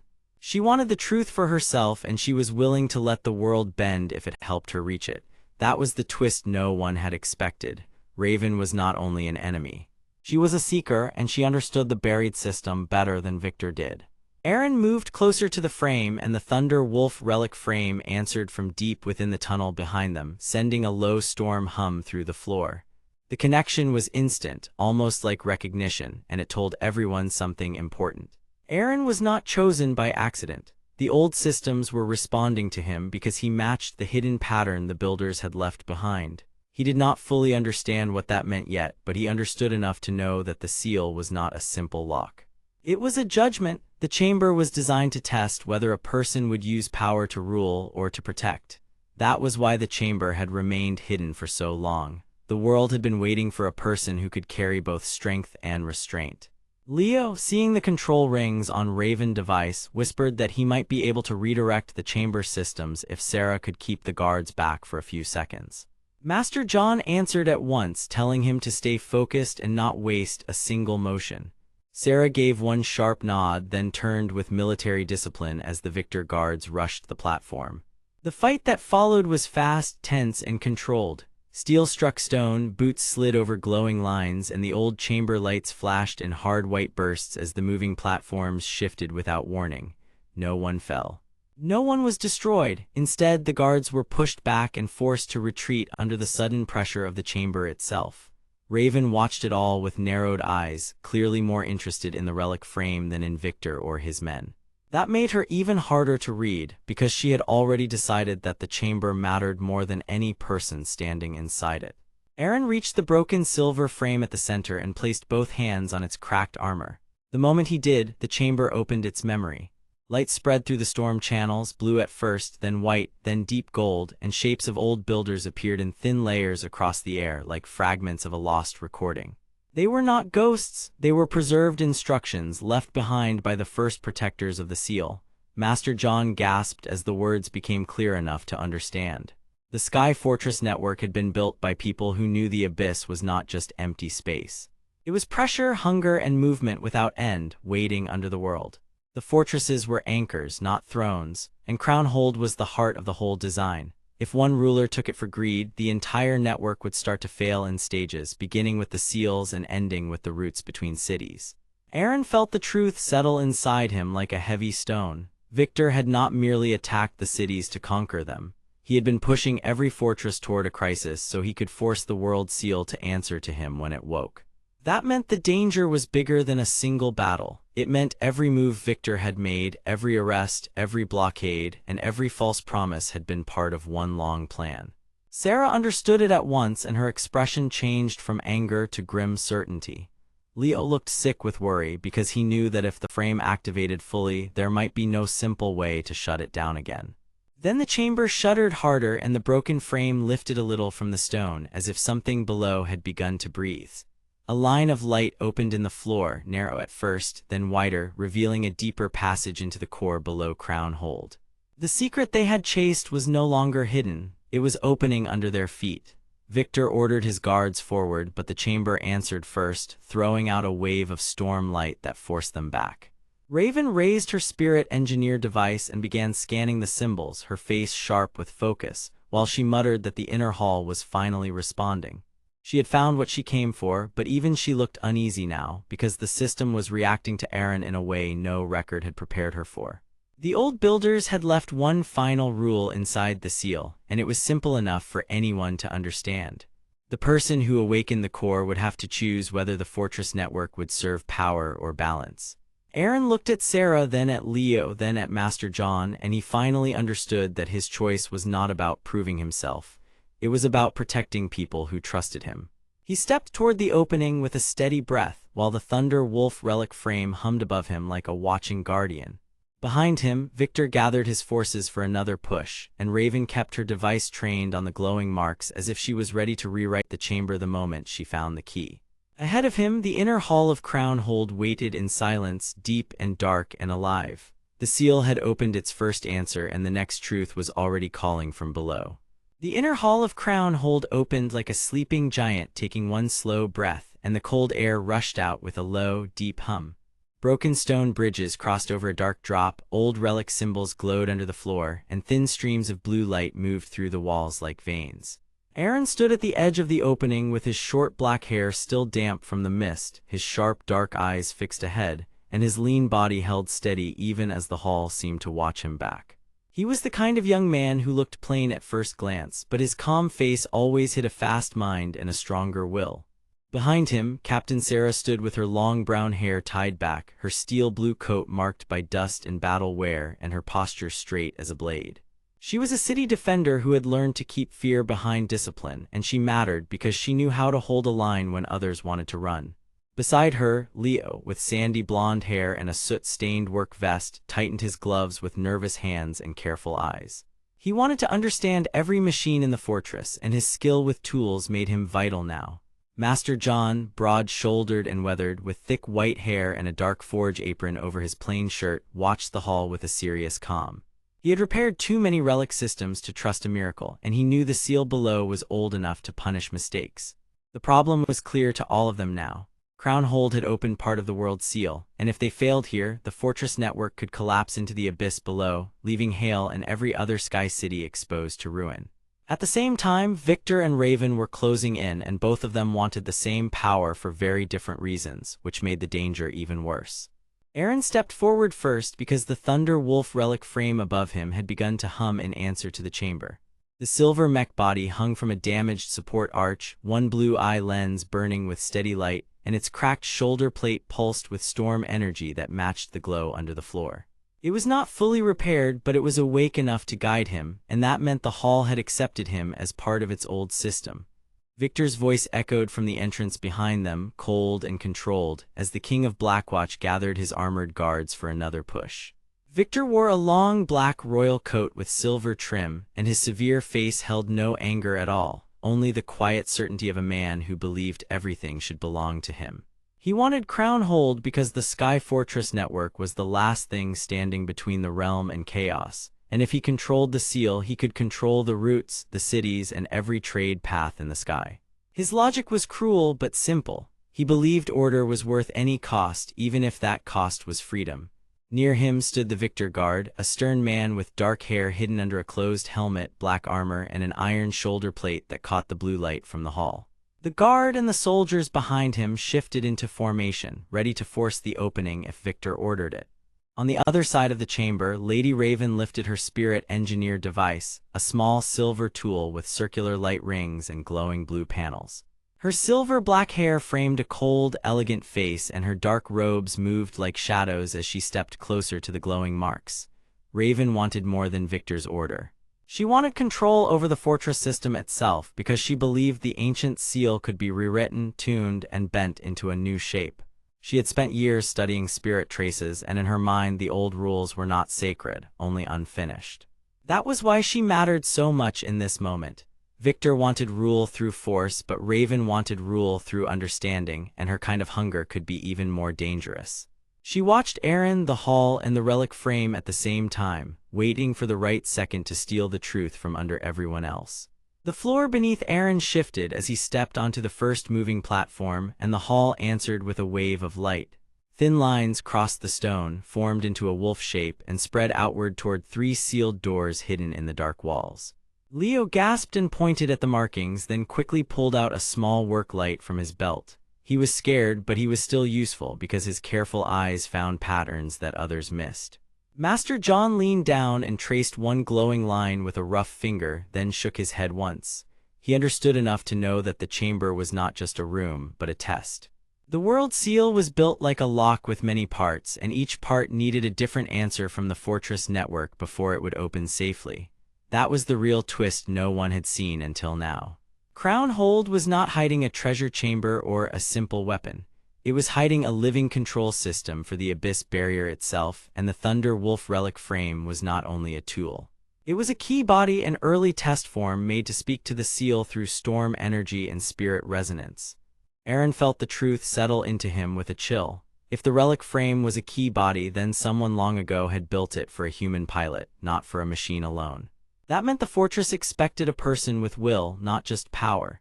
Sarah moved beside him and said quietly that whatever came next, they would face it together. Her voice was firm, but her eyes were worried, because she could see the hall was waking in sections, and every answer from one door might trigger a new danger from another. In the back passage, Victor's guards began pressing forward through the secret route under the bridge, and the sound of their boots carried through the stone like a warning drum.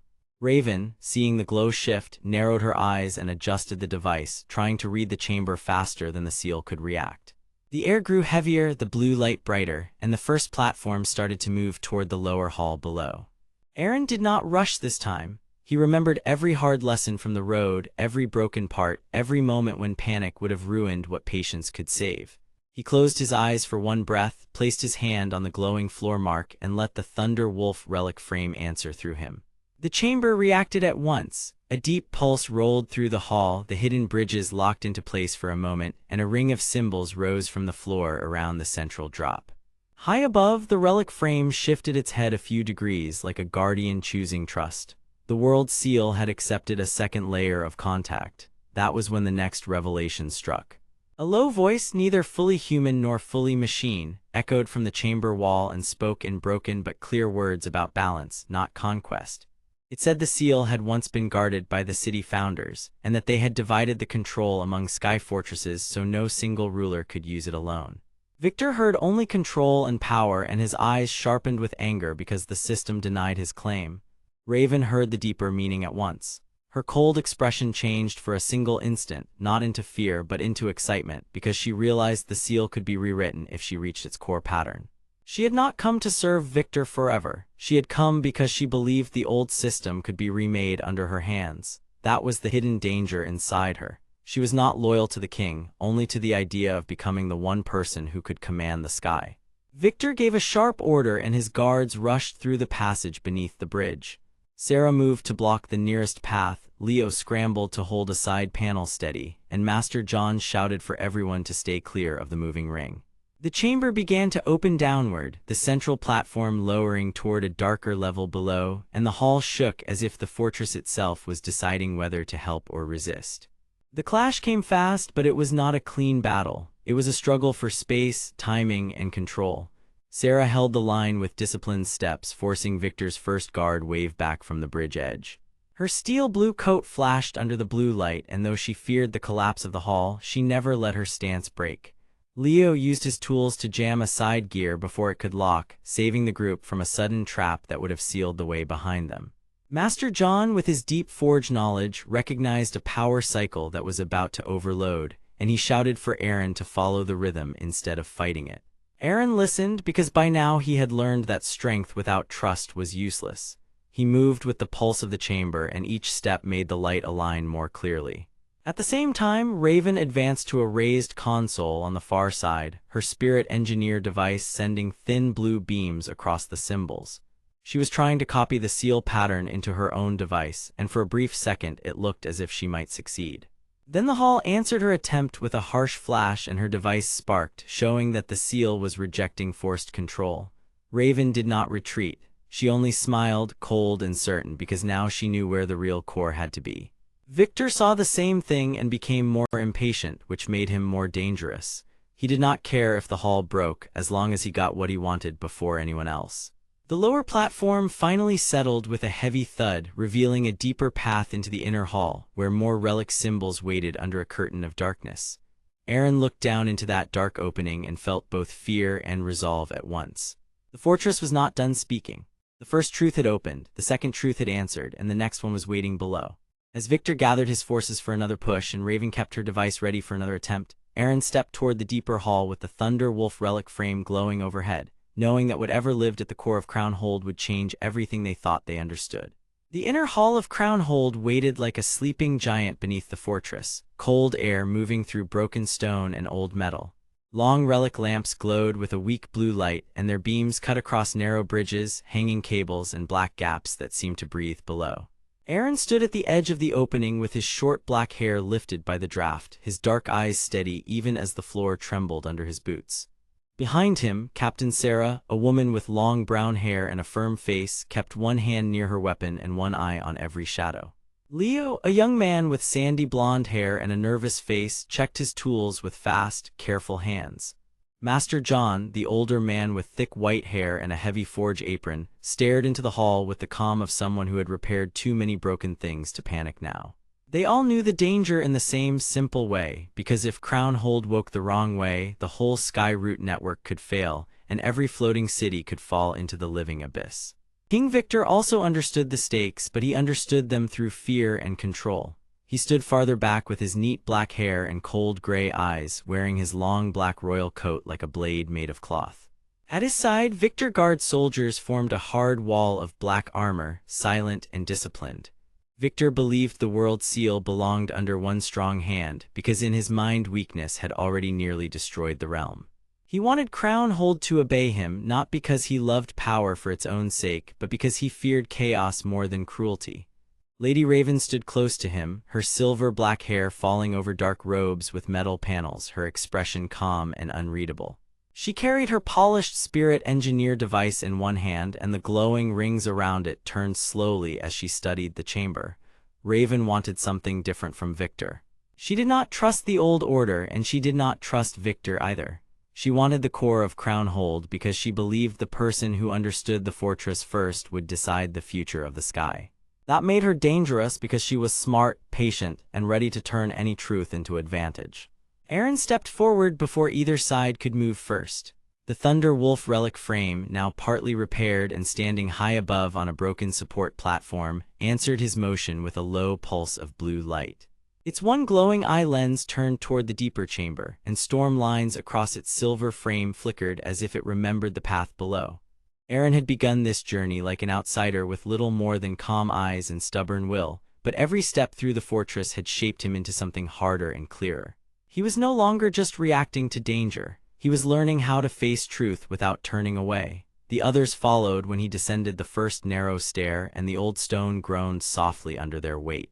Along the walls, faint symbols showed a pattern that Master John recognized from the old relic records. He said the fortress was not a simple machine, but a layered lock built to respond to choice, distance, and trust.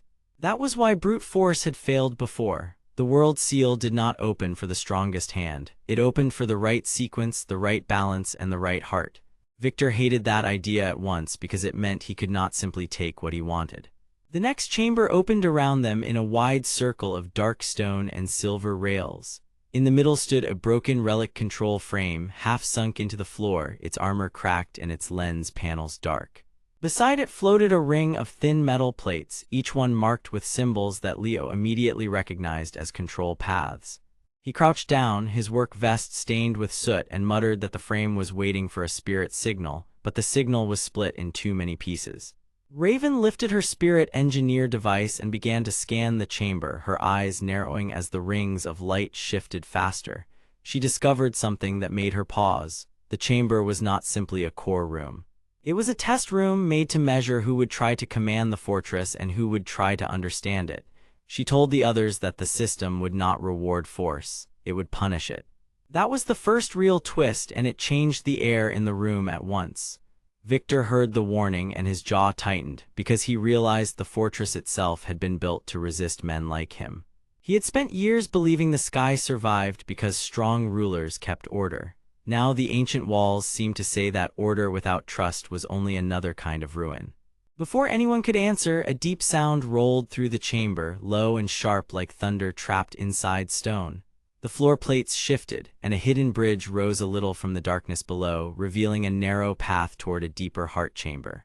At the same time, the Thunder Wolf relic frame answered more strongly than before, sending a wave of blue light across the hall. Aren felt that pulse in his chest, not as pain, but as a clear call. He understood then that the relic frame was not just a weapon or test body. It was a key, and perhaps the first body the fortress had ever accepted as a partner. That discovery gave him hope, but it also made everyone nervous, because if the frame could open the chamber, then the chamber was ready to reveal something none of them had seen yet. Sarah moved beside Aren and spoke in a low voice, telling him that if he found a choice, he should not choose alone. She had spent too long hiding fear behind discipline, and now she was learning to trust someone else with the burden of command. Leo looked from Sarah to Aren, then back to the bridge, and said the path was unstable, but he could keep it alive long enough to cross if no one shook the floor too hard.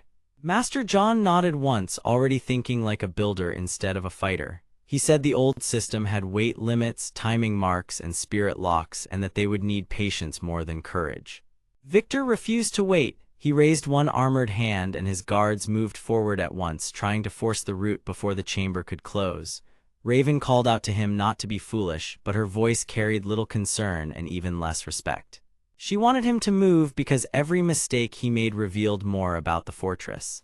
That was when her true motive began to show. She had not come only to serve Victor or to stop him. She had come to learn the hidden command behind Crown Hold, because she believed the Sky Fortress network had been designed by people who expected betrayal. If she could uncover the command, she could decide who deserved control and perhaps replace Victor entirely. Her plan was cold, but it made sense in the world she lived in. She had seen cities starve, roots fail, and rulers lie. In her mind, a secret truth in the right hands was safer than blind loyalty in the wrong ones. Yet even she had not expected the next revelation. As the bridge settled, Master John found a stone panel with the mark of the original builders, and beneath it was a sealed message tube made of dark alloy. He opened it with careful fingers, and inside was a worn relic strip carrying one clear warning. the world's seal was never meant to be awakened by power alone, because it did not only hold back the abyss. It also held back the memory of how the sky was lost once before. If the seal woke without balance, the fortress would not simply open. It would remember the old wound, and that wound could spread through every city tied to the network. That truth hit harder than any blade could. Aren looked at the black drop below the bridge, then at the faces around him, and he saw fear in all of them, even in Victor and Raven. The villain was no longer just Victor, because the real enemy was the idea that one person could own the future. The fortress had been built to stop that mistake. Thunderwolf took one step forward on the upper platform, and its cracked shoulder plate flashed as if it approved of the choice to slow down. Aren understood the message at last. Strength mattered, but only when it listened. He told Sarah to hold the line, Leo to keep the bridge stable, and Master John to study every mark he could find.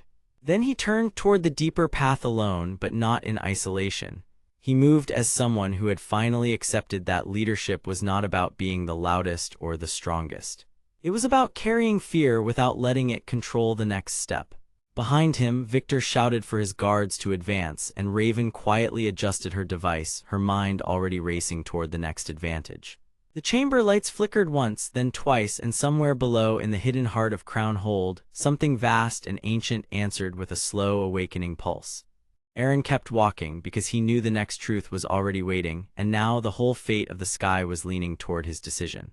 Crown Hold shook like a giant waking from a long sleep, and cold light spilled across the broken inner hall. Below the shattered bridges, the world seal pulsed with a deep blue glow, and everyone there understood the same danger at once. If that seal opened the wrong way, the whole Sky Fortress network could fail, and the living abyss below would rise into every city above it. Aren stood at the front with Captain Sarah beside him, her long brown hair tied back tight as she watched every shadow. Leo, with sandy blonde hair and shaking hands, held his tools close and tried to breathe slowly. Master John, his thick white hair glowing in the relic light, looked at the chamber with a maker-expert eyes, and he whispered that the old system was not a weapon at all. It was a lock, and the lock was built to hold back the abyss itself. That was when the twist hit them all. The Thunder Wolf relic frame was not made to serve a ruler, and it never answered Victor or Raven because it rejected control. It answered Aren because his calm will matched the purpose of the old builders who wanted a protector, not a master. Victor cursed and ordered his guards forward, but the floor plates began to shift under them, and Raven quietly smiled as she raised her spirit engineer device, hoping to steal the power before anyone else understood it. Aren took one step toward the seal, then stopped because he finally saw the real choice. Victor wanted the fortress network to obey him so he could rule the sky by force. Raven wanted to bend the relics into her own private rise, but Sarah wanted only to save the people, Leo wanted to keep the machines alive, and John wanted the old promise to survive one more generation. So Aren placed his hands on the relic frame and guided the pulse into balance, not control. The chamber answered with a loud, steady hum, and the broken platforms locked into place one by one. Victor and his guards were driven back by a wave of light, while Raven lost her signal and stepped away in shock. High above, Hale and Blackwatch stopped trembling because the Sky Fortress network had begun to settle again.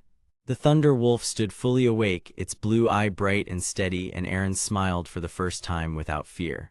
He had come looking for truth, but he left as its keeper.